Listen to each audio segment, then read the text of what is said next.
Now, uh, I'm discussing about the various statistical tests and the techniques that we are going to use for the statistical analysis.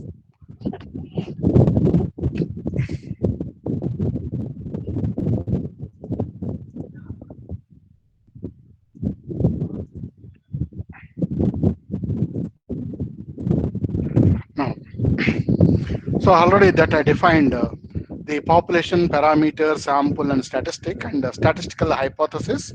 So any statement or assertion about the population or its probability distribution is generally called a statistical hypothesis. So if you are assuming what you are assuming it is true or false, so you can classify that into either true or false category. That is generally said to be hypothesis.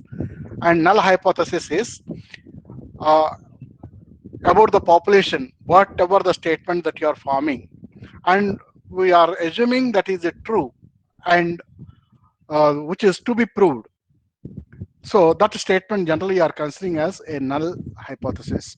The possible rejection of a true statement or a true hypothesis is called null hypothesis.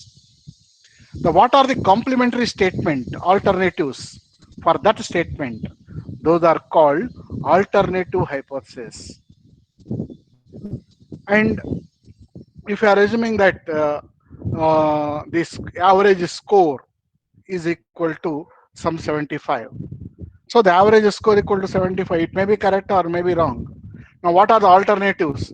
Less than 75 or greater than 75, or you can also write not equal to, means both less than and greater than. So so those are generally said to be alternative hypothesis. One-sided hypothesis means whenever you are writing the hypothesis that the hypothesis, suppose the average score is greater than 75, so only one-sided, not taking the below. Now suppose if you are specifying as the below 75, so it is not taking only one side again. Suppose if you are specifying that not equal to 75, so it may take either of the greater than or less than, then it is said to be a two-sided hypothesis. So the alternative hypothesis that you are, whenever you are writing, that you are classifying into one-sided or two-sided. The next, the another one, the term that what you are going to use mostly in statistical tests, that is type 1 and type 2 errors. Type 1 error is the probability of the whatever the possible rejection of a true statement. So whatever the statement that you are assuming it is true, you try to reject it. So that the statement is generally the possible rejection. And so generally whenever you are taking any of the statement, so the statement, we are having two situations. One is the statement is correct or statement is wrong. So based upon that, we are taking the two types of the actions. We are accepting the statement or we are rejecting the statement. So when we are accepting the statement, so if the statement what you are specifying, if it is correct, then you accept it. Suppose the statement is false, then you reject the statement.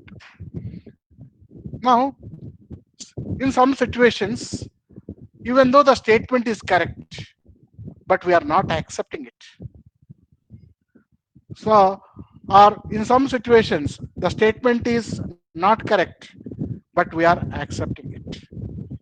So, these are the different possible combinations that are existing it. So, based upon this, we are defining the two errors in whenever you are taking the decision. Suppose whatever that I am saying, it is correct, but nobody is accepting. So that is one type of the situation. Whatever that I'm saying is false, but they are accepting it. This is also another type of the error that is making it. So based upon that, these two errors, type 1 error is the reject H naught when H naught is true. So whatever the null hypothesis, it is true, but we are rejecting it. So that is type 1 error.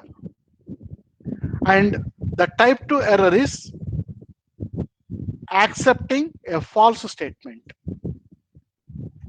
So these are the two types of the errors. Now, level of significance. So in the type 1 error, what is the chance for the uh, rejecting a true statement? What I am saying is, suppose a particular drug is released, but it is good, but nobody is purchasing. Our item is good, but nobody is purchasing it. That means they are rejecting it. So this is indicating the type 1 error.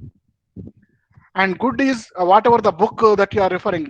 Book is good, but nobody is purchasing that particular book. So due to some other problems, it may. So this is entire is a type 1 error category. Type 2 error. So what is the probability for the type 1 error that is called the level of significance, which is generally denoted by alpha. So which is generally mostly that you are going to use in the p-value. So in most of the statistical tests in the life sciences, what is the p-value? We are saying that is defined based upon this level of significance. So the probability for type 1 error. Okay. What is the probability for rejecting a true statement? So this value must be least as possible. So then it is a good decision. And type 2 error is the alternative that what I said, the accepting a false statement. So items are bad due to our need, we are purchasing it. That means we are not having other alternatives. So what is the probability for this? That is generally indicated with beta. So 1 minus the probability of type 2 error, which is called the power of the test. So whatever the test statistic function, for that generally we are calculating the power value. So that is indicated based upon this. The next one is Nyman-Pearson theory.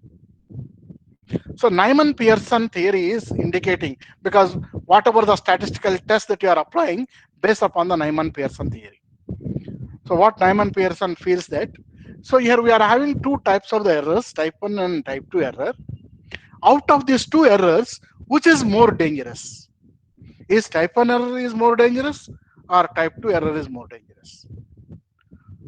Suppose a student who has written the examination and whatever the answer that is written, but it is correct, but I rejected it. So this is one type 1 error.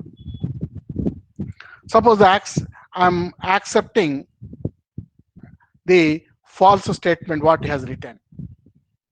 That is a type 2 error. So it depends upon the situations. Now, which error is more dangerous? That what feels by the Nyman-Pearson theory. So in most of the business applications, business theory, so Nyman-Pearson feels that type 1 error is more dangerous than the type 2 error. So therefore, why? Because suppose the items are good, but nobody is purchasing. And if the item is due to that, it is entirely the risk goes to the producer, called producer's risk. If producer is not producing any of the items, again the problem comes to the consumer. Therefore, this is more dangerous what feels by the Nyman-Pearson. And that theory is called Nyman-Pearson theory. What he proposed is, so due to this, the type 1 error is more dangerous. The chance for its occurrence must be fixed at lowest level and try to minimize the another error.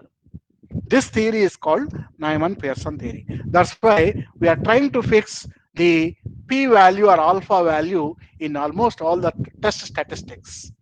So fix the alpha 5% or 1% or 0.1% or 0.01%, like that. And accordingly, that you are trying to increase the power of the test. Now we are having the various statistical tests, so which are classified, which are some of them normal based tests called JD tests, which are also called large sample tests, and the another small sample tests are categorized into three categories: chi-square tests, t-tests, and f-tests. So these are mainly based upon the different probability distributions like normal distribution, chi-square distribution, t distribution, and f distribution. Now we are going about only the application of these. Now whatever these tests also, there are some more other tests are also existing. Uh, all these are univariate tests only. There are some multivariate tests also existing it, and there are some parametric and non-parametric. Parametric test means which we are testing. That means hypothesis is containing the parameters. In some situations, we are not testing directly the parameter. I selected a sample of observations independently. Whether you are selected independently or not, that I do not know, that I want to test it. Or whether the sample is drawn from a normal distribution, whether it is normal or not, that I do not know, then it comes under the non-parametric. So whenever you are not testing, suppose I am selecting randomly some members, whether you are selected random or not, so that is also test for randomness, which is a non-parametric. Now, so comes to the parametric tests. So we are having uh, large sample tests specifically called normal tests. So in the large sample test, we are mainly using three parameters like proportions, mean values, and variance values. So proportion is nothing but the ratio of the two values, and mean value, that is the average or an arithmetic mean value, and variance or whatever the variation that is existing it. And another, the small sample tests. So small sample tests are major test for means, which is one of the parameters that you are going to test, and another parameter that is testing for the variance. We can also test for correlation. We can also test for the regression coefficient. So those are also comes under the t-tests. And also there is a test for variance under the single sample, which is called a chi-square test. And if it is a variance for the other one, then it is comes under the f-test. So f-test and so these are also, these are small sample tests and these are the large sample tests. And the sample here also we are having the sample observations are single sample or two samples. That also that I will define now. These are the various non-parametric tests. That means here I am not testing actual parameter. Parameters may not exist because I am not measuring the data on an interval scale. So here I am identified the disease positively, negatively. So I taken a sample of 10 members, positive, negative, positive, negative. So that I identified. Based upon that I am testing it, whether they are equally distributed or not. Or so Wilcoxon sign rank test. So this is also a sign test, which is not testing directly the parameter. Test for randomness, and this is also test for randomness in two sample cases. Test for the independence, that what you are going to use in the Mann-Whitney U test or Kolmogorov-Smirnov test, or testing the variance values, or the more than two groups, the equality of the means whenever you are testing it. Or I want to test the relationship or association between the two factors. So for that we are going to use some other non-parametric tests. So these are the various non-parametric tests. Now comes to the parametric tests. So these are the the almost most of them they are going to use. These are the statistical tests, which are the parametric tests. Now, what is a parametric test? Testing for mean. And the hypothesis that what you are testing for mean is either it may be a single sample or two samples or more than two samples. What is the difference between all these? Now, single sample, mean. Let's suppose I select it randomly as some suppose I fed a particular diet to rats, and due to this feeding, is the weight is increased or decreased, so that I want to measure it. Suppose in that case, so I'm collecting the weights of the rats, so of the same weight that I considered initially, and I am taking the weight values after that feeding. Then so I'm testing that the weights are a per same value or not, that I'm testing it. Average weight is same particular value, or the average value is not that one. Suppose average weight is some 0.5 gram, 500 grams, and not equal to 500 grams. So this is what I'm going to test. And whatever the sample that you are selecting, whether it is a small sample or large sample, I selected only 10 sample observations. That means 10 rats or 50 rats that I taken. So if it is a sample number of sample observations are less than 30, we are treating as it is a small sample. If the size of the sample is greater than 30, we are treating it as a large sample. And in both cases, we are testing the test statistic formula will be the same. So what is the test statistic formula is, so generally mean minus, that is x bar minus mu by standard error by root n. So that is the formula in both cases. X bar minus mu by sigma by root n. That is a test statistic formula for single sample mean value.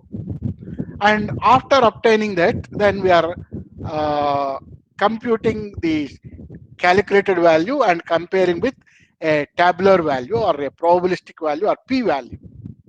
Whatever the p value that is greater than 0.05 or less than 0.05.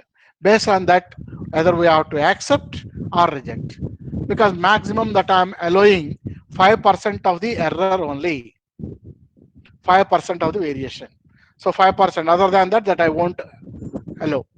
Then according to that, we are accepting or rejecting the given statement of the null hypothesis. Suppose if I taken two samples, so two samples, whether the samples are independent samples or paid samples. What is the paid sample or in unpaid samples? Let's suppose I taken the patients who are a particular drug is injected to those 10 patients or 50 patients. Depends upon that. So if it is a 50, then it is a large sample. If it is 10, it is a small sample. Then I injected that drug. Before injecting the drug, I collected the BP readings. After injecting the drug again, that after some time, then again I collected the BP readings. Is the BP is decreased or not? That what I want to test it. That means, is this particular drug influencing the blood pressure or not? That what I want to test it. So that is called before and after the average scores are same or not.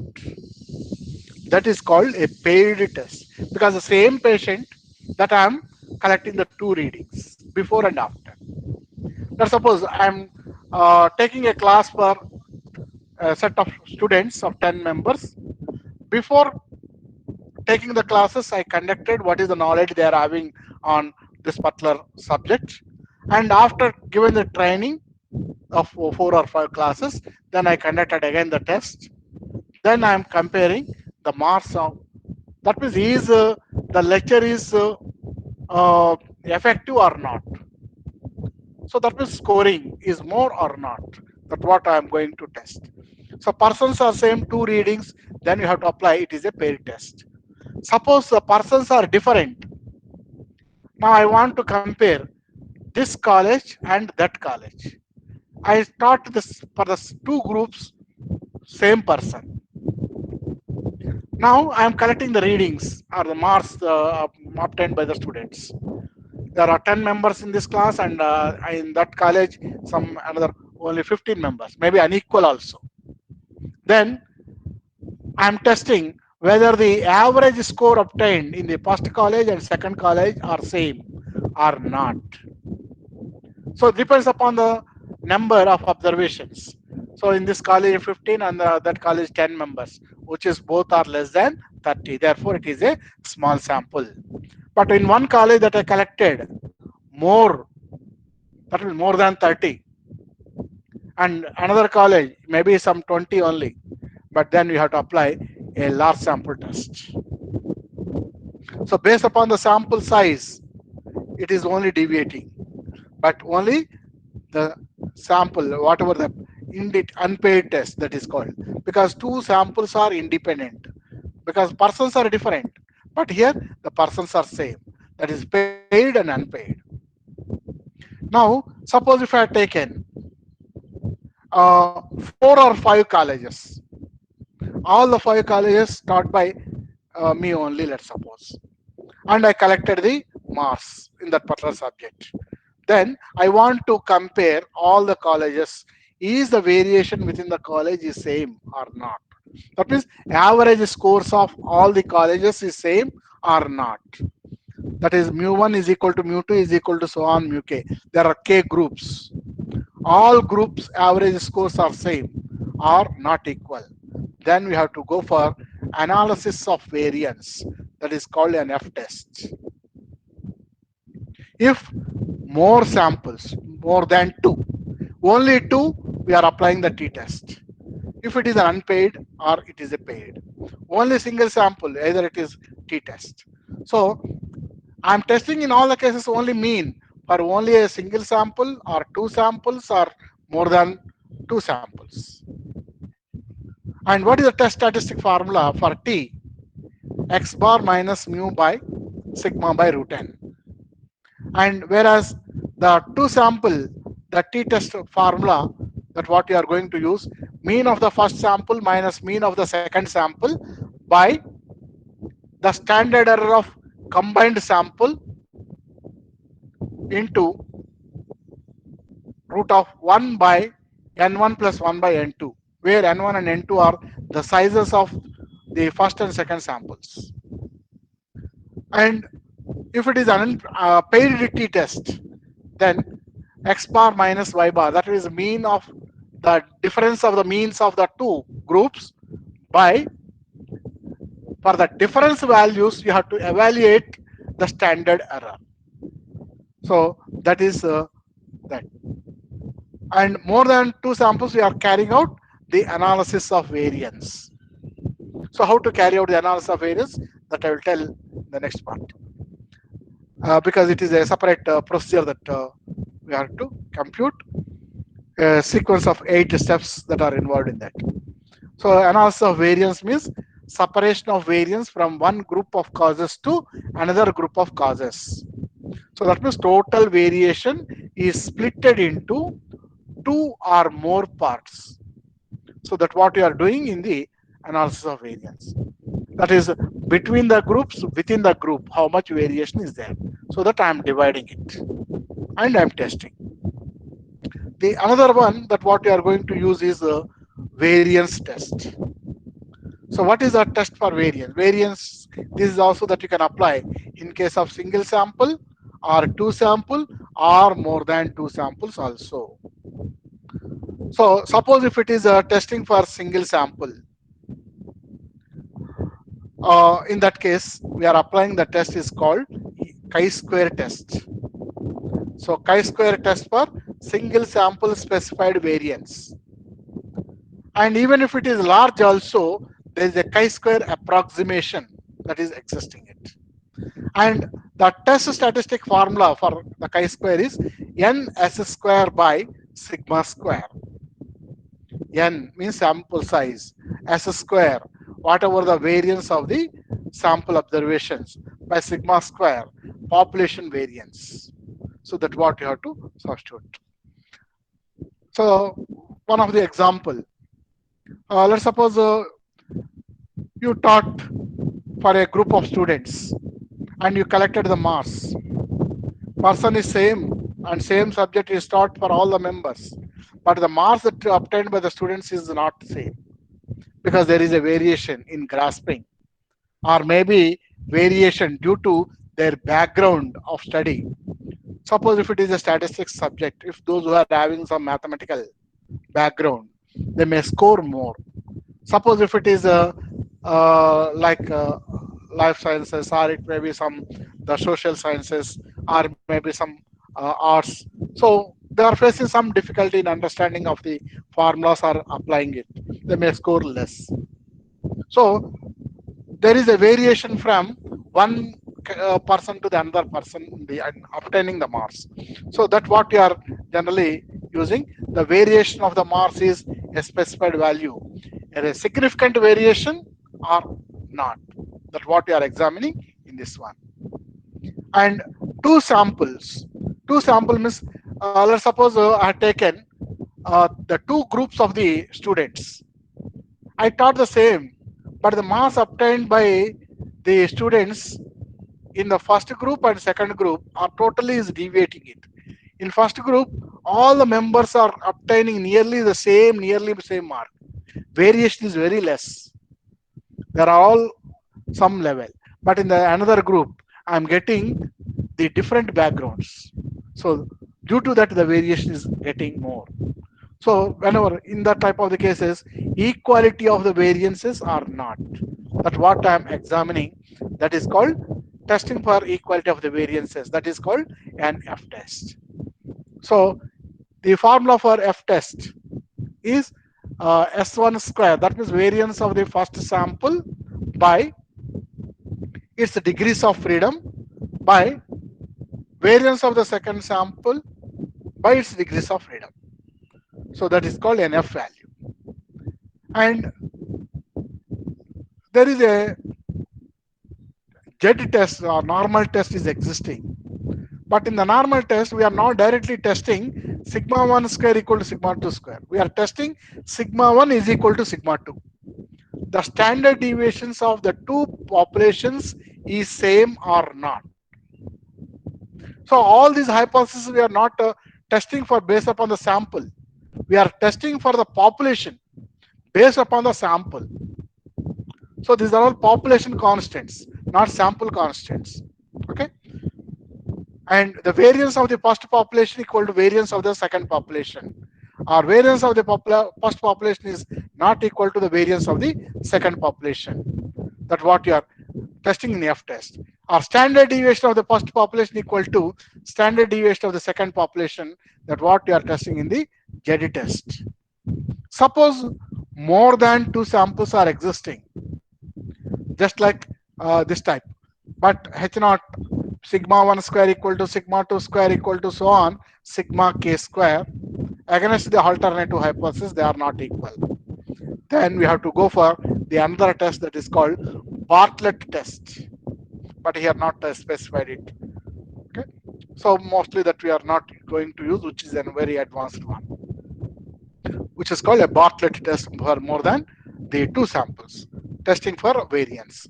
And another one is called proportion test, which is mostly used in the industrial aspect. Let's suppose had taken the construction of a flyover near the residence of the some of the houses. Now I taken the opinion poll from the nearest members. In that, out of the 500 men, some 200 men are which are in favor of the proposal for constructing the flyover near to their residence. And out of the remaining, suppose whatever the out of the 300 women I collected, and in that around 300, 200 members are in favor of the proposal. So in the previous men, out of the 500, 200, but here in women, so 300 out of 200 are in favor. Now I want to test whether the equally the proposal is equal for the men and women. So in that case, the proportion is equal or not. That is called a two sample test, proportions. Suppose in a single sample proportion, hello, in a single sample proportion, I taken, let's suppose a particular item was manufactured by a particular company. In that, 5% are defectives. So I selected a sample of 100 items or 10 items. In that, I found out 3 items are defective. So in the 10 only 3 found defective, but on the average actually 5% are defective. Then you can compare, is the base sample is projecting the population, the parameter or not. So that's what I am testing at here. So proportion of the ratio of the defectives is a specified value or not. That is generally called a Z test, called test for single sample proportion of specified value. And whereas in the other one, I am testing the two samples, two populations. So let's suppose I have taken two brands of the refrigerators produced by one is Videocon and Samsung. Now I taken a sample of out of the Samsung, 2% are defective, and out of the other company Videocon, 5% are defective. This is one of the statement. Is the ratio is same or not? That's what I am examining it. I selected some 10 refrigerators of one company and how many are defective that I am examined. In another also that I examined, out of the 15, how many are defective. So based upon this sample, I am projecting for the total items produced by those companies. So in those cases that you can use this two sample proportion test. So the ratio of the defectives is same for the two brands or not. So that is called a Z test, whether it is a small sample or large sample. Okay. And the another one, generally we are not going for more than two sample cases in the proportions. And the next for testing for correlation coefficient. So there is an association between the two variables under study. So is the correlation is a significant correlation or not, which is a specified value or not. So in that case, we are applying a t-test. So correlation value is a specified correlation value or not. And for each one, there is a separate the statistical formulas that are existing it. But if you want that, I can give for each of the test statistic formulas. That also that I will put in the another slide. And regression coefficient and the pair of the sample. So regression coefficient is also that you are applying for the paired sample. So correlation is also for paired sample because there are two variables are there. For the two variables are related. How much correlation? So highly correlated or lowly correlated. That's what I am examining with a specified value. Is the regression coefficient is also a specified value or not? That's what we are testing in the regression coefficient. And these are the t-tests. And there are some other non-parametric tests that what is specified. So some of the non-parametric tests are, one is test for goodness of fit. So I have taken a sample of observations, whether the sample is following a particular probability distribution or not. Like, is it follows a binomial distribution, or is it follows a Poisson distribution, or is it follows some uniform distribution? Suppose I taken the average accidents that are taken place on a particular road. Is it uniform or not? Igobla. Or hello? Yamedi. Kaligidi. So so in those cases it is a chi-square test. And suppose if it is a uh, small sample case, then generally you are going for the Kolmogorov-Smirnov test. And if it is a large, generally you are going for a chi-square, but it is not categorical data, it is the distributional based. And test for independence. So what is the test for independence is, there are two factors are there, qualitative characters. Like, let's suppose I taken eye color and hair color.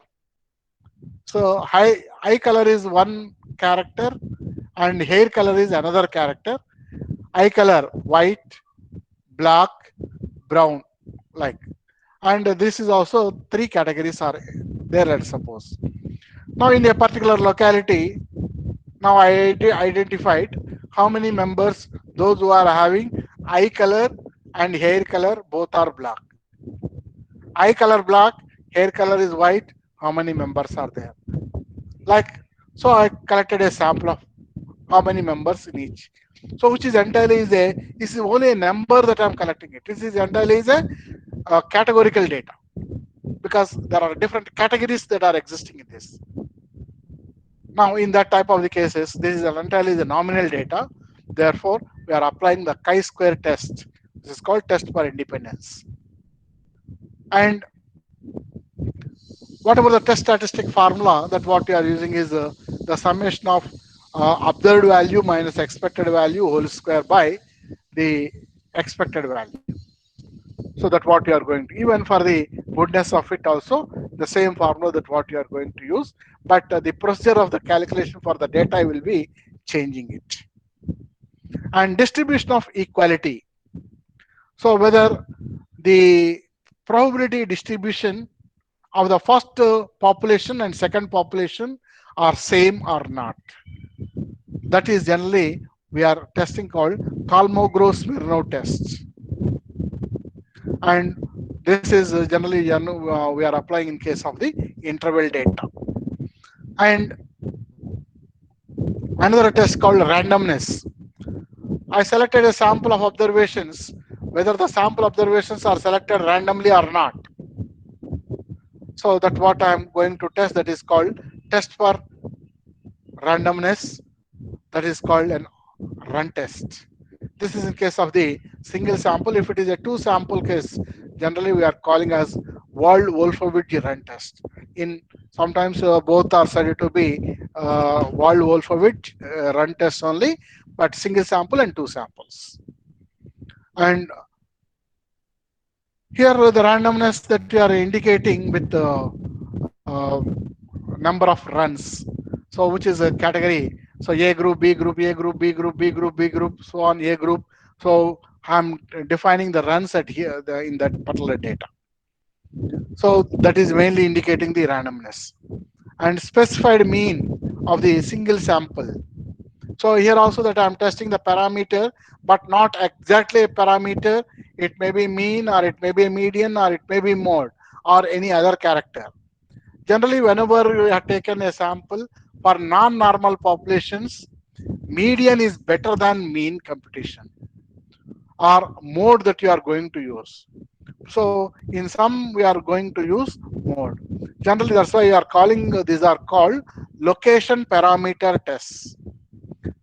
Instead of the specified mean, we can call as location parameter test. So it may be a sign test or Wilcoxon sign rank test based upon the type of the data that we are having. If the data is an ordinal data or on measured on the interval data. And testing for the equality. Suppose the two samples that are existing, whether it is a related sample or unrelated independent. If it is a related sample, then you go for Wilcoxon sign rank test that is also the another one that is existing, and whether it is a independent sample that you are going for Man-Whitney U test. This is a Weil-Coxon sign rank test for the paid sample. Singles, this is a paid and this is a single. Okay, and uh, also for more than two samples. In that case, we are applying the analysis of variance. Here we are applying the another test called Kruskal-Wallis test and Friedman test. So these are called the analysis of variance tests.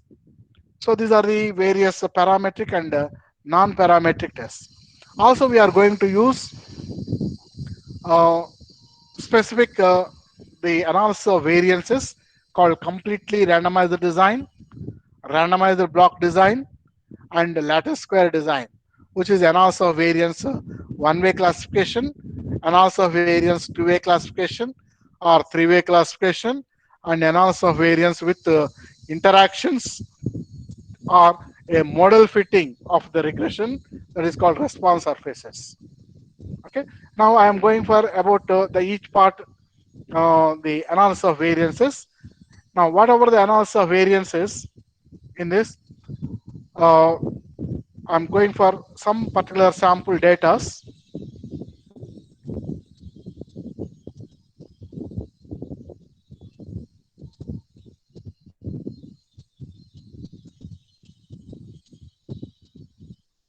So you can identify what are the tests that you can identify for each one. Just magnifying it. Please go through it once and just to check it once. Yeah. Now test whether the following set of observations are drawn from a population whose mean is 345.5 with a standard deviation. So here I selected a sample of observations, and that population from where this sample is selected, that population arithmetic mean is 345.5, and that population standard deviation is 43.6 or not. So this sample is collected from a particular population whose mean and variances or standard deviations are specified this one. Is it correct or not? That what I want to test it. So for that, which test that you have to apply? So the test that what you have to apply is, because it is only one sample and we are testing is mean, and the sample observations, how many are there? So 1, 2, 3, 4, 5, 6, 7, 8, 9, 10, 11, 12, 13, 14, 15, 16, 17, 18, 19, 20. So 20 samples. So it is less than 30. So therefore it is a small sample. So small sample, and you are testing the mean value. Therefore the small sample t-test, that what you have to apply, and only a single sample. So that is the t-test. What is the test statistic formula? X bar minus mu, that is 345.5 by standard deviation 43.6 by root 20. So that is a formula that what you have to apply for this. Similarly, suppose we have taken the second problem. The heights of 10 males are found to be 70, 67, 62, 68, 61, 68, 70, 64, 67, 66 inches. Is the average height greater than 64? So that what we want to test it. So in that case, so you take how many sample observations are there? 3, 3, 6, 6 plus 3, 9 plus 1. So 10 sample observations. So which is a small sample. And what you are testing? You are testing the mean value. So therefore, mean test. So single sample, mean test, that what you have to apply it. And similarly, suppose if I taken this one, test whether the sample given below drawn the population whose variance is 16.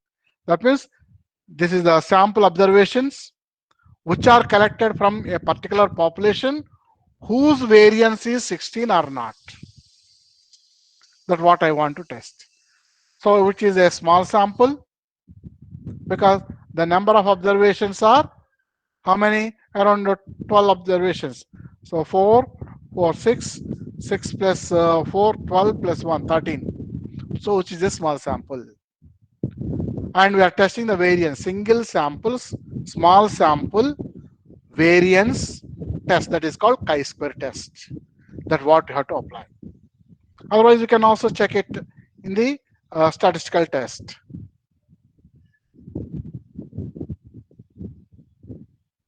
Yes. So here testing single sample, and we are testing only single sample and variance. So small sample. Therefore, it is a chi-square test. From this table that you can identify whatever the test statistic. Okay. And now the another one, a drug was administered to 10 patients and the increments in their blood pressure were recorded. So what is the increment of the blood pressure? That is noted. 6. After injecting the drug, the BP is increased to 6 units, or 3 units, or reduced to 2 units, or 4 units increased, 3 units reduced, like that. No change, no change, or 2 units increase. Now, is it reasonable that the drug has no effect on change of the blood pressure? So that means before injecting the drug and after injecting the drug, the average score is same or not. That's what I want to test it. So here, before injecting, after injecting, therefore it is the two samples are there. Even the sample here seems to be a single sample, but it is not a single sample. How you are knowing that increase or decrease? Because before injecting and after injecting, the readings are collected, then only by based upon the differences, those difference values are directly given. Therefore it is a two sample and 10 observations only, so it is a small sample.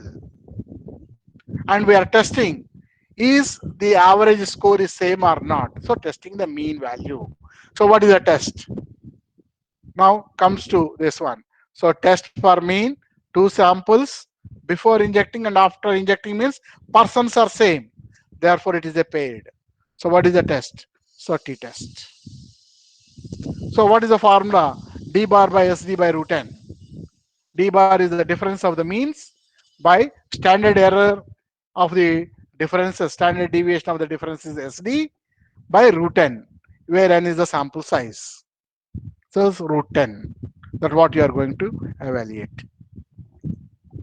So identification is one of the most important for the given data. So what data that you are having and what test that you are going to apply. Now here I am giving some another data. Given below are the performances of 15 students in statistics examination at the beginning and at the end of the course. Test whether average scores obtained by the students at the beginning and at the end is same or not. So at the beginning, these are the score values. At the end, these are the score values. At the beginning and at the end. So that means the two readings and persons are same. You are conducting test before and after. So persons are same. 15 students only. So therefore it is a paid test and two readings, two sample test. So paid two sample test, and we are testing the average score is same or not before and after. So testing the equality of means values. Therefore, and here again we are applying the same test of the two sample paired, that is t test. And suppose we have taken this is before and after the similar type.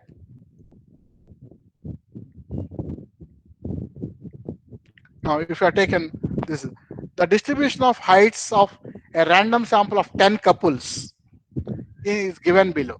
The heights are measured in inches. Use an appropriate. Okay, here I'm specifying one is a parametric test first, and assume that the data is measured on interval scale. Now, the first couple height, husband and wife, second couple, third couple, and 10th couple are given. Now, the heights is of the wife and husbands are same or not, or less. That what I am testing it.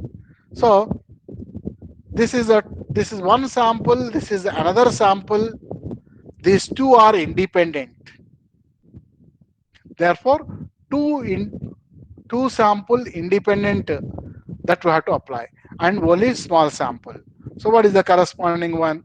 So this is the two sample which is unpaid, which is independent. Testing average scores are same or not. That is a t-test. The formulas are differ.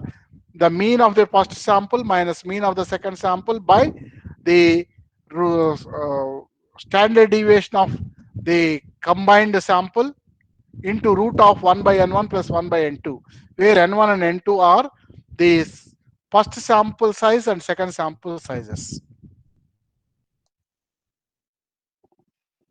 Here also that I have taken the lifetime of two different brands of a particular item are given, brand A and brand B. From brand A, I have taken only a sample of 6 items. Second brand that I have taken some 8 items. Now I want to test is brand A lifetime and brand B lifetime is same or not. So then the two samples are independent. So and we are testing the average lifetime is same. So average value. So two sample mean test of the equality that what you are going to apply. And this is also same the two sample mean test that what you are going to apply. And suppose if I taken this one, food A and food B that is fed to the two different animals. Now I want to test whether the average weight is same or not. That what? So it's two independent samples. And even also that I want to test was the what is the variation of the weights. Then you have to go for the uh, standard deviation test right here. So Z test sigma 1 minus sigma 2 by root of the sigma into or square root of sigma 1 square by n1 plus sigma 2 square by 2n2. So that is the formula that what we are going to use for this. And the two sample independent test that what here I specified it. So this is also hospital A and hospital B, and 15 patients were recorded in each of the group. So patients are different in the two hospitals, and therefore it is a two independent samples. And some of the other tests that what sample data.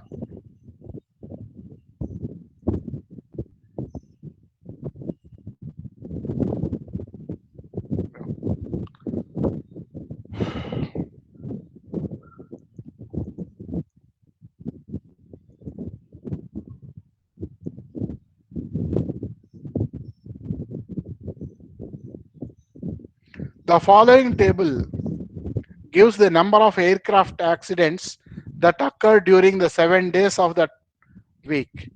Test whether accidents are uniformly distributed over the week or not.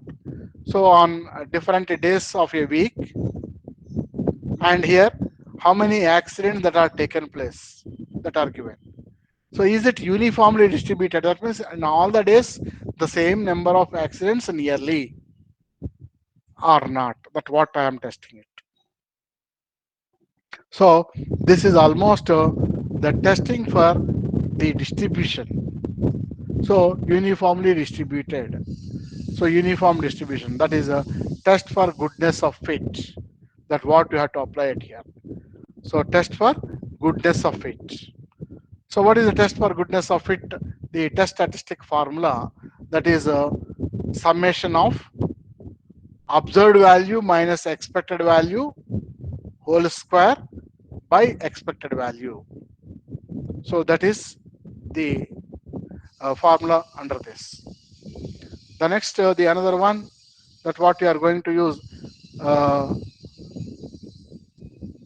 200 digits were chosen at random from a set of tables, and the frequencies of the digits were, so are taken, uh, 200 digits were chosen at random from a set of tables, the frequencies. What is the uniformly distributed or not? So this is also chi-square test for whatever the goodness of it. And now here I taken the two characters. One is education and other one is gender. And education, that is classified the the level of education, middle class or high school or college level education.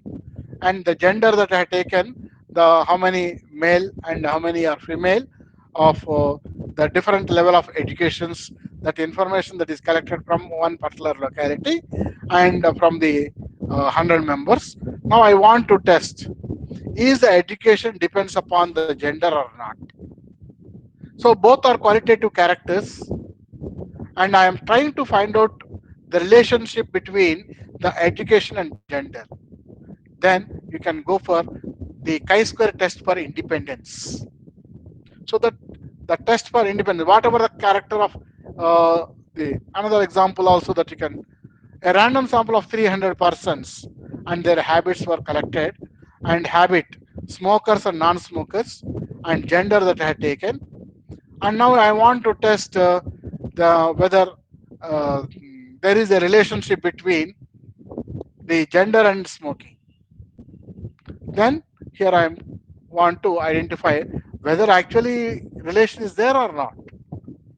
So here I collected the sample, how many male smokers are there, male non-smokers, and female smokers and female non-smokers. Now I am testing for the independence of these two attributes. Okay, so gender and the habit. And another one that is called test for randomness. So what is the test for randomness is, here I selected some of the values from 0 to 100 randomly. Whether you selected randomly or not, based upon the lottery that I selected numbers. So in that case, whether it is random or not, that you can test it based upon the run test. So in this case, first I have to classify the data into what is a, you calculate the median value for this, and I'm classifying into, let's suppose what is the average value of all the observations. Let's suppose it is some 60. Average of all these numbers is, let's suppose, some 60 or 65. Then I'm assigning some A or B. Suppose less than 60, that I'm assigning as A. Greater than 60, I'm assigning as B. Now, this is A, this is B, A, B, B, B, A, A, B, A, A, A, B, A. So that I'm assigning the values A and B's for all the data. Now, A's and B's are equally distributed. So that should not become in a group like that. So randomly it should be distributed. That one or not, that what I am examining based upon the test for randomness. And suppose if I have taken, this is also a test for randomness. This is also,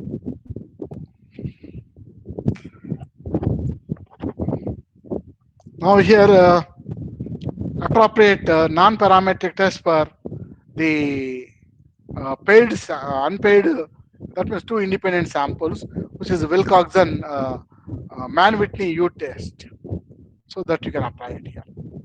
Because the two independent samples, and I want to test the equality of the mean values or location parameters, Man-Whitney U test. Now here I taken, you assume that the data is a parametric, not non-parametric, then it is an analysis of variance. Suppose if it is non-parametric, then Kruskal-Wallis test that you have to apply it. Data is same, based upon the data is follows a normality, or based upon the data is not follows a normality, then you go for the non-parametric test, Kruskal-Wallis test. So we are testing the all group means are same or not. That's what we are testing it. All group means are same. A group, B group, C group, D group means are equal. And alternative hypothesis, the mean groups are not equal. That's what they are testing it. And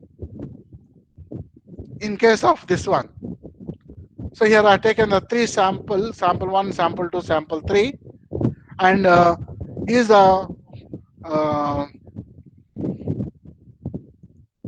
three samples means are equal or not, that what whenever you want to test it, then you go for the same test. And so whenever you are going for, this is our test for randomness, hospitality, yeah. So this is one of the tests for CRD test, completely randomized design, which is for the analysis of variance whenever you are applying it. And this is also either Kruskal-Wallis in case of the non-parametric, and if it is a parametric test, analysis of variance, one-way classification. And this is also the same. We are testing the equality of the different treatments. So that means all treatment means are equal or not. And type 1 and type 2. So there are the equality of means of the two groups. So that is a non-parametric is a Man-Whitney U test. Okay. So these are the various the non-parametric tests that what you are going to use.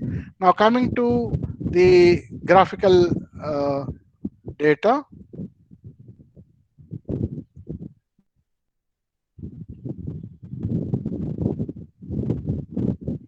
These are analysis of variance, completely randomized design, and randomized block designs, and lattice square design.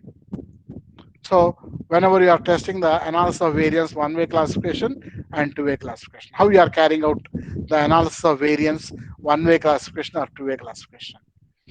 So here you calculate that row totals first. So T1, T2, T3, T4. So totals of each row that you calculate.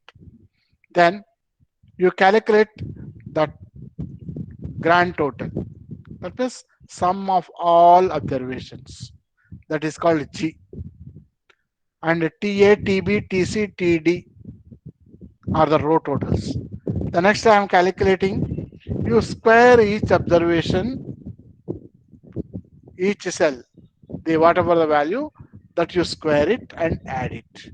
That is called raw sum of squares. Then compute raw sum of squares minus correction factor. So correction factor means whatever the grand total by number of observations. That is generally called correction factor. G square by n, where G is the grand total. Then whatever the raw sum of squares minus grand total correction factor, which is called total sum of squares. This total sum of squares is partitioned or divided into two parts. One part is what is the variation within the group and between the groups. Within the group means what is the variance of the first group, what is the variance of the second group, third group, and fourth group, and add it. So this is the variance of with variances within the groups. Now variance between the groups, you calculate the average of the first group, second group, third group, and fourth group. and this averages that I'm treating as observations and calculate the variance for these averages. That is called between groups variance.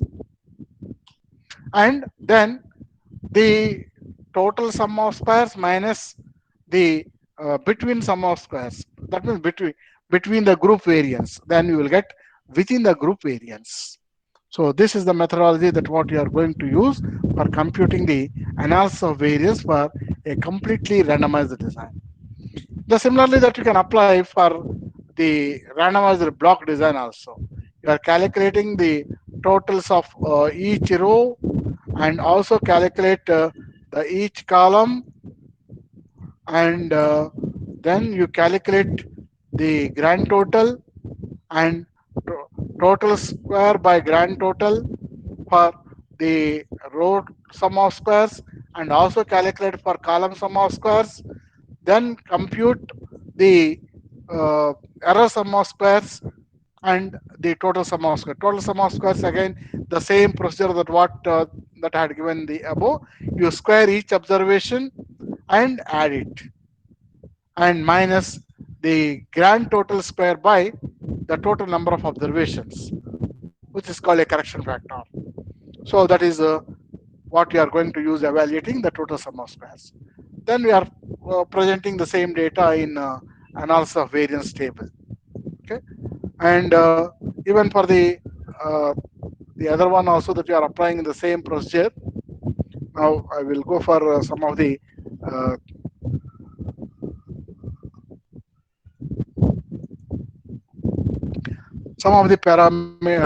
graphical uh, techniques that what you are going to use, which will complete. We're having another 10-15 minutes. Okay. Uh,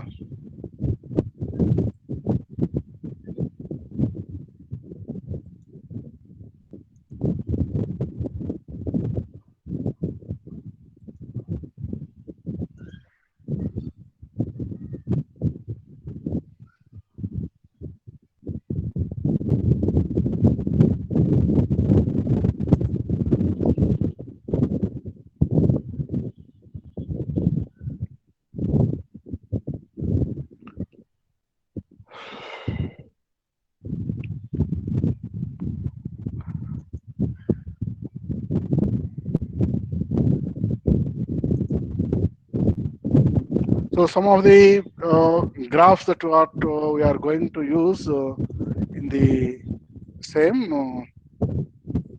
Okay. That what I'm going to start material, and we are going for R programming. Okay, this is the datasets and Python, and practical 2 Python.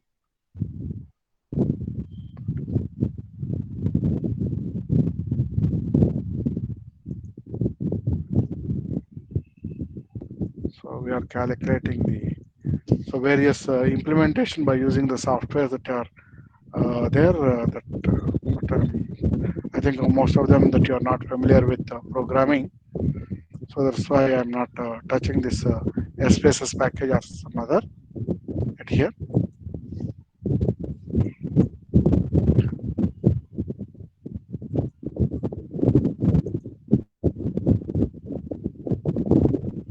So we are having some the data sets like this. This is iris data set, which is fishers. These are all the various data sets.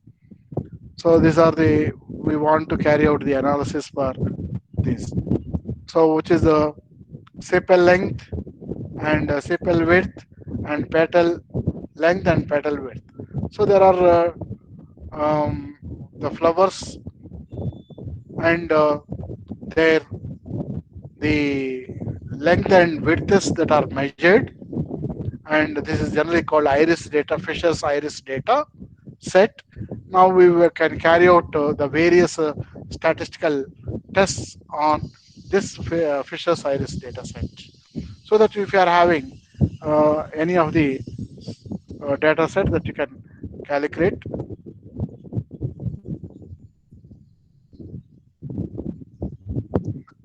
Even if you want to apply for uh, this one, so you can use either any of the software for the graphical presentations, and mostly generally what we are going to use, uh,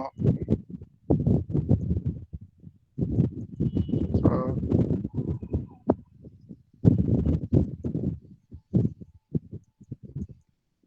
so we are not getting the access for the data.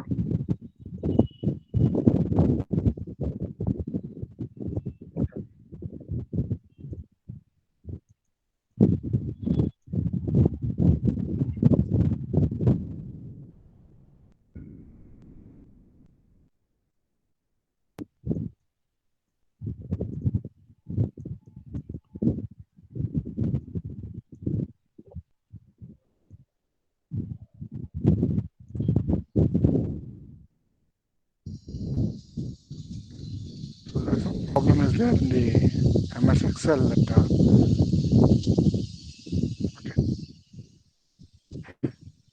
some of the diagram that I will give. Okay, the general graphical the presentation that I will explain it. The generally in graphs. So this is various graphs that are existing it, and graphical presentations in that I'm giving. These are the various graphical presentations. One is called the bar diagram and pie diagrams. So bar diagrams generally simply whatever the data that you are having, whether the data is univariate or it is a bivariate or it may be a multivariate. So based upon that, the graphical representation that you can go. And suppose if it is only univariate data, then you have to go for only one type of the test. One type, that means only univariate like bar diagram, pie diagram. So these are the chart that what you can apply it. So these are the generally in the various the methods that what you are going to apply the related to the charts. So just to check it once in the are given opening the R programming. In that there are different the data visualization techniques that are existing it. So the data visualization techniques are related to the graphs.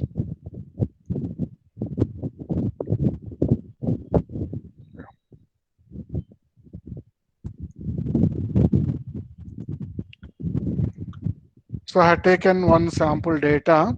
There are number of years and the values that are existing it. For each year, there is some value. So I had written one R programming and implementing that one. So this is the bar plots. Even that also the same that you can go for the practice.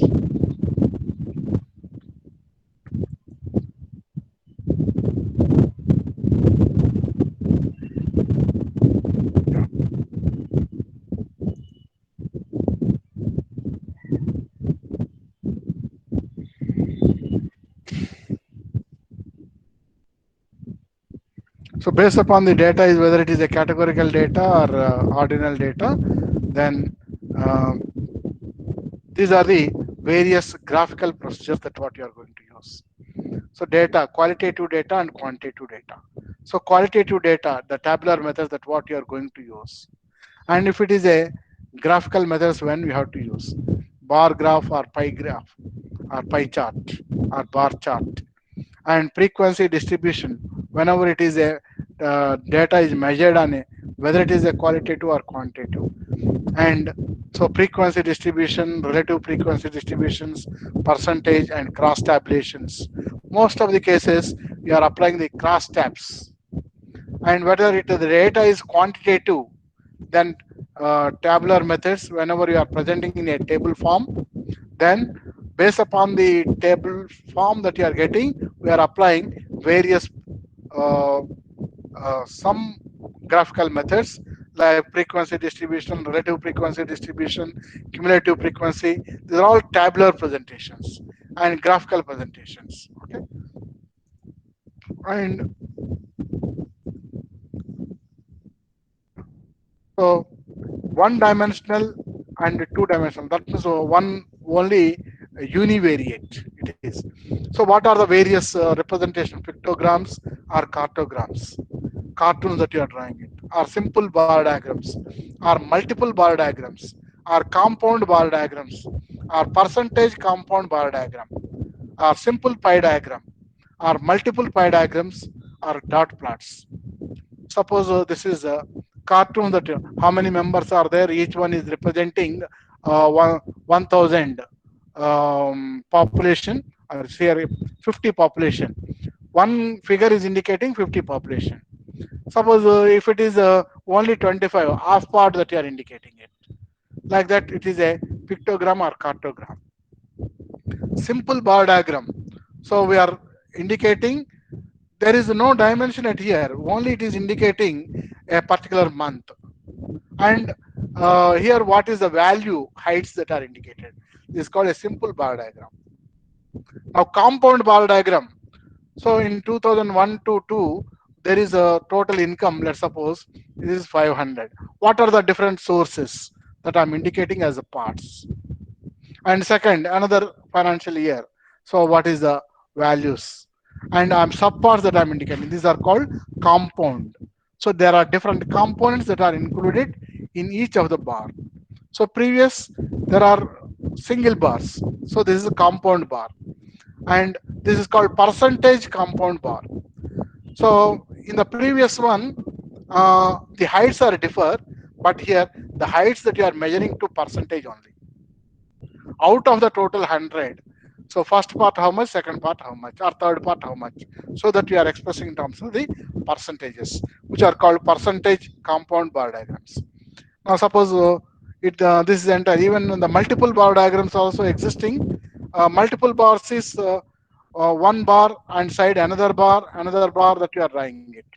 Okay, and this is a pie graph, and the pie graph is uh, whatever the radius that you are calculating as a fixed one, uh, and we are calculating uh, the ratio, the angle that you are calculating based upon the proportionate values, and evaluated for 360 degrees, and divided into different sectors, and we are evaluating it. This is generally what you have done in the elementary school in the pie diagrams, and the same that what you are. This is multiple pies. Now suppose the incomes that are given, income of family A and income family B that are given, and this income is entirely different with that, then automatically the radius will be different. So one circle radius is more and another circle radius is less. So that family A, family B, family C, so on different circles with the different radiuses that you are drawing it. Because whatever the total area, that is the pi r square, which is equated to the total value, and calculating the radius value. And dot plot, which is also one of the unidimensional. Uh, so what is the 50, and what are the values that are plotted? So this is just to placing the dots only, just like it is a scatter diagram, but a scatter diagram is generally called in two dimension. Now two dimensional representations are histograms, simple line curve, and multiple line curve, cumulative frequency curves, multiple frequency curves, and stem and leaf plot, box and whisker plot, scatter plot, bubble chart, heat chart, and Smith chart. So this is the histogram. So what is the difference between histogram and a bar diagram? Histogram is a two-dimensional, bar diagram is a unidimensional. So here there is a value significance is there on the x-axis and y-axis, but on x-axis there is no significance in the bar diagrams.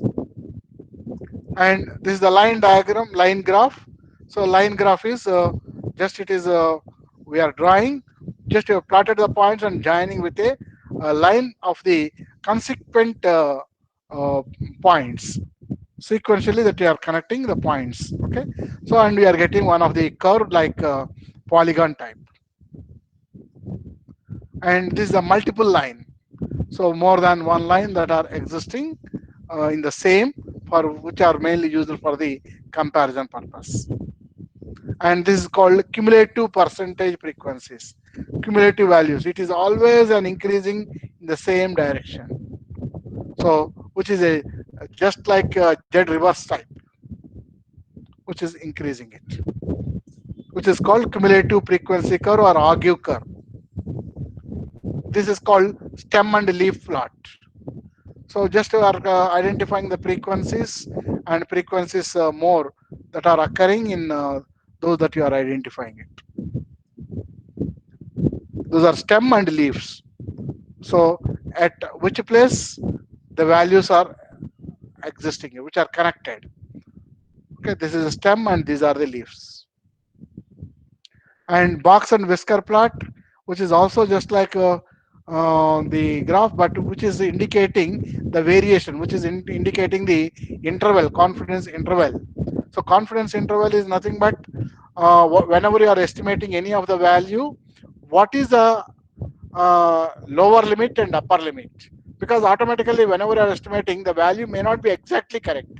It may be plus or minus, some variation may exist with a 5% allowable error. So with that you are calculating, so those are called the upper limit and lower limit.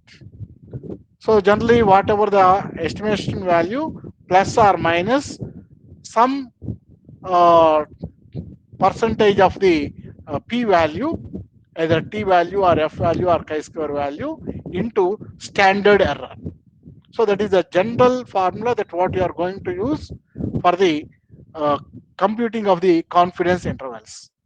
Generally, in most of the cases, simple confidence interval, mean plus or minus standard error that you are calculating, or mean plus or minus standard deviation that you are calculating. So depends the cases. So in some cases only mean x bar plus or minus 3 times of the standard error of the mean. So which is a control limits for the mean chart, like that. So here also the variation that you are expressing. So here also the variation. These are called box and whisker. So whatever the lower limit and upper limit, and this box is indicating either lower side or upper side. That is also that you can, more variation is there. Suppose here the less variation is there and box is within. So that what you can examine in one box to the, here more variation when you are comparing with the other ones. Here more variation. Box also there is a lot of variation. Here very less variation. But the mean values whenever you are comparing, here also more. But in this, but lower is not defined. So that what you are examining in these cases. And scattered, just you are plotting the points on the graph paper, how just like as a bubbles. So which is also called bubbles, mean generally which are floating, uh, flying like that. So these are also that you can observe, and these are the bubbles which are flying. And this is called heat chart. So most of the, whenever the weather report, whenever they want to present, they are going to use these heat charts. And Smith chart, which is a geographical representation, they are going to use this Smith chart. And GG plot is one of the uh, graphical presentation. And where are various other graph papers are also existing. So like the ordinary graph paper, and semi-logarithmic graph paper, and double logarithmic graph paper, binomial graph paper, Poisson graph paper, normal, exponential, variable, and triangular. This is a semi-logarithmic graph paper. that you can examine, and which is mainly if the data is in exponentials, very large values are there, then you are going to use this logarithmic papers. Most of the engineering studies, they are going to use this. This is a binomial graph paper based upon the binomial distribution. This is a normal graph paper. So based upon the normal distribution, which is generally used to draw the plots. This is an exponential graph paper, and this is the Weibull distribution graph paper. Whatever the data which is there. So whenever whether the data is fitting that particular distribution or not, just you are fitting the values and checking. Are you getting a straight line when you plotted on these graph papers? If it is they are getting an exact straight line or near, then you are saying that it is fitted. Otherwise, it is not fitted. No need to go for applying of any of the tests like that. So alternatively, that you can use directly the graph papers, but which is somewhat very complex for the implementation. And log normal distribution graph paper, and this is a triangular graph paper, which is mostly used in the mixture cases. Suppose a component, any item is manufactured with three components, A, B, C, with the three. Like suppose you have taken a gold, which is mixed with the gold, pure gold, and copper, and some other material that you mixed it. Now I am taking the three on three directions. I am plotting it. So in that case, we are going to use this triangular graph paper. Okay. So these are the various the graph papers that what we are going to use for the representations. And there are many other also there, but just I'm finding already it is 15. Now if you are having any of the specific questions for your research related or for the general, that I will try to clarify it once. Please unmute and you ask the questions, whatever the doubts that you are having it related to Sir, your part or sir, good evening, sir. uh, Sir, what is the difference between ANOVA and ANCOVA? analysis of variance and analysis of covariance. Analysis of variance Ah, generally we are applying if only one variable is included. So response values are there. We are dividing that into three more than two groups. Then you have to go for analysis of variance. Analysis of covariance is in addition to the response variable, there is another variable data is also available, which is called a covariate. So two values are existing. One is independent and another one is dependent, and more than two groups. Then you have to go for analysis of covariance. Are you following or not? So analysis of variance, thank you, sir. A group, B group, C group. In A group, so let's Hmm. suppose food due to food A. So what is the weight gained that I had given for the the rats, and B group also that I had given, and C group also some six rats that I had given. Now, whereas in the analysis of covariance, in addition to the weight, there is another factor is independent that also I am observing it. So another independent character value that is measured in addition to the weight. So that two variable values are existing, then only you have to go for the covariance. Otherwise, no. Okay. Okay. Thank you, sir. Thank you. Any any doubts about the related to the statistical tests, whether it is covered or not covered, or related to your research?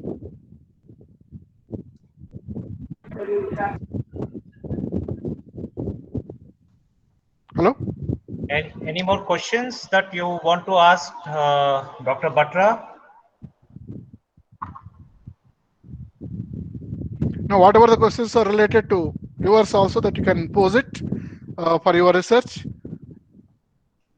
Yeah, if you're doing some research and you're facing some problem with statistical analysis, trying to understand what kind of statistical analysis needs to be applied, you can ask Dr. Bhatra.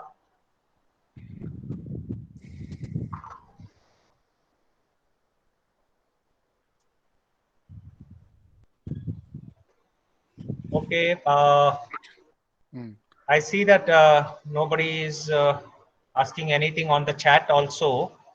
Okay. So yeah, if you are shy or if you have some problems in asking questions directly, you can put the questions in the chat. I'll ask on your behalf. There's nothing wrong. Yeah. In the chat box also that you can place it if you are Yeah. hesitating to ask directly.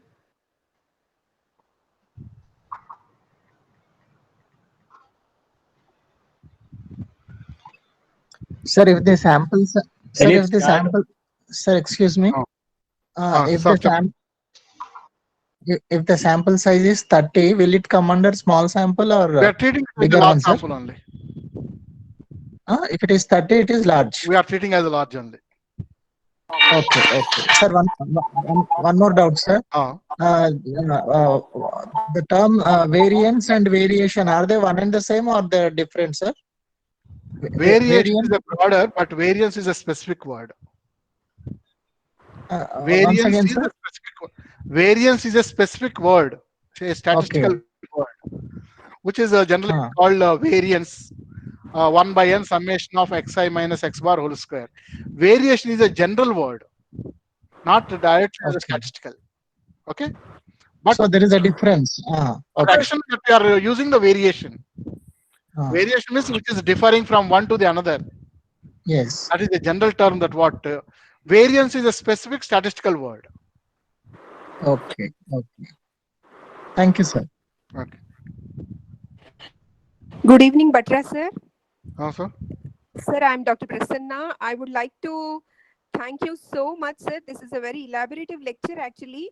And, sir, I request the organizers if we are provided with the video of this lecture, and we may refer it, sir, in future also, because we UG lecturers have to uh, uh, go for projects also, minor research projects, not only, but also for the students also, we should take up projects. So it would be very useful for us, sir. okay. Uh, I will Bhatra sir, provide the and I total requested. PPT to sir. So, Yes, sir. so to organizers, they can take from them. Okay. Yes, sir. And one request, sir, for biological data analysis.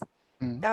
Is there any particular test that we should go with that only, or else uh, with ANOVA and the correlation regression also, sir? In the biological data, we are applying depends upon the case. I'm applying the t test, f test, chi-square test. I'm using sometimes negative binomial distributions, and in some That's of the cases, the response surfaces, the yes, sir. model fitting, and some genetical microbiology problems also that we are using to box and banking designs, central composite designs, and those are Yes. also that we are applying. So there are whatever all the that I'm applying for, that is entirely depends upon the data that is available. Yes, sir. But how do we know that which data test do we have to go for the particular data we have, sir? I Uh, mean, we require suggestions as well, because Now, if you are having the if data, then I can suggest what test that you can apply it.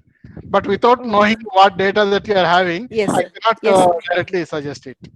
Okay. Yes, yes, sir. Yes, sir. And as you told that without data also, you suggested some tests that Yeah. for no data, no samples like that. So what is that, sir? I did not get that point. Goodness of fit and independence test, like this No, those distribution of good also we work. are having the sample information is there. Goodness of Okay. fit. Goodness of Yes, fit sir. is whether the data is following a particular probability distribution or not. Mm. So that's Oh, what you are going to test. But there is some data yes. is there. Yes. Okay. Yes, sir. This is my humble request, sir. If it is, we are provided with that video. Okay. Okay. Uh, Yeah, thank you, sir. as Dr. Bhatra has already mentioned, he would be sharing his presentation with us, and we will be sharing it in turn with you. But we are making an attempt that all the recordings would be, shared with all the participants. So we are doing that. In fact, very recently, I have conducted one more program for the IPSC coordinators, and we are like working on that particular program and FIP program, and making the videos available to the participants. In a similar fashion, if not very quickly after this FIP, it will take little time for us to process the videos and all those things. We'll do it and share it with you. Don't worry about it. Yeah. Thank you, Uh, sir. Thank yes. you. And Thank you so much, sir. yeah, Dr. Bhatra, there was also one pertinent question about, about how to go about, choosing the tests as such. And that is what is the whole idea about, paying attention towards the experimental design or research design. Hmm. The whole idea of this program is to make you aware that the research process involves all these steps, as Dr. Batra has also mentioned when he was presenting in the earlier session about the different steps or different ingredients that are needed for research process. 1 to 8 ingredients were there. We have seen all those things, and one of the important ingredient of research process is experimental design. You have to ask that research question, you need to have a research question, you need to do literature review, you need to have a hypothesis, then you have to have a design. And this is where you are going to think about what variables, what information you are going to collect, and how you are going to analyze it, what statistical tools you are going to use to analyze it. So unless and until you have clear-cut information, if you are doing only two variables, then you need t-test. If you are doing multiple variables, you can do multiple t-tests, or you can do analysis of variance. So depending upon how many variables, how many parameters, how many sub-parameters you are using, or depending upon that, your choice of statistical analysis would, or statistical tool would come into picture. And that's the importance of having a good understanding of the research process. And right in the beginning, we need to pay attention towards the experimental design or research design. Many a times we have seen that students or researchers do not pay much attention towards experimental design or research design, and they jump into starting their research, collect the data, and then they come to statistician like Bhatra, Charyulu or me, and ask, sir, how are we going to do the analysis? And it becomes difficult because we don't know what question you are asking. If you had that question, ask that question, and you do not have that information in the form of the data. So that is the importance of having good research design.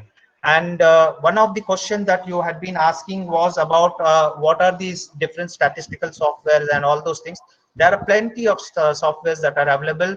Dr. Bhatra was also very quickly mentioning about the R platform, in which many of our statisticians are doing. My team also works on R.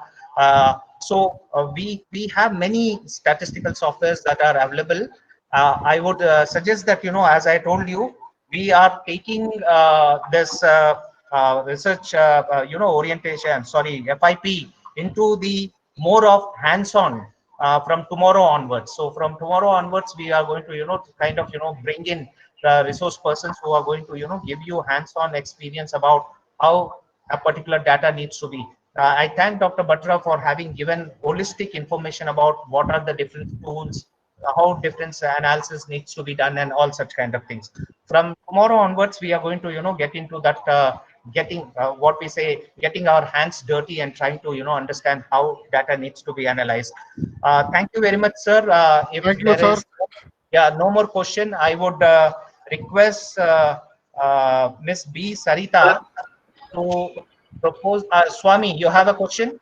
yes, sir. It is there. Very quick question, please. Sir, okay. Sir, actually, we are belongs to life sciences. Uh, while I am plotting the graph linear regression, Hmm. in the Excel, the R square is also calculating. Yes, sir. Actually, I am unable to understand exactly in the graph Hmm. the exact It's on meaning the of R square value. the coefficient determination. What is called The R R square? square is nothing but, suppose we are getting the R square value some 0.75 or Yes, some sir. 0.95. It is Ah, indicating that 95% of the, if it is 0.95, 95% of the variation is explained by the model that you have fitted. That means unexplained variation is only 5%. So you can ignore. That is model is best fitted. Suppose you are getting some 0.35. That means the model is explaining only 35% of the variation. Means around 65% variation is not explained. So that Okay. means the model is not fitted. So based The, upon how much proportion is explained, that what it is indicating it. That is called the coefficient of determination.